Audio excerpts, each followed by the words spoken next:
అక్కడ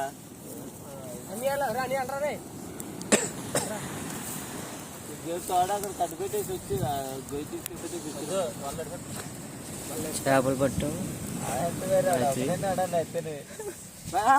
రోజు మన ఆ మెదలు నేను ఒక్క తెలుసుకోండి కదా మరి అది అనుకుంటారు కదా తెల్ల పేదలు క్యాంప్ ఫైర్ ఇది తప్పు తోట రమ్మంటారని చెప్పి నువ్వు నాతో వచ్చేసి అవునా చెప్పు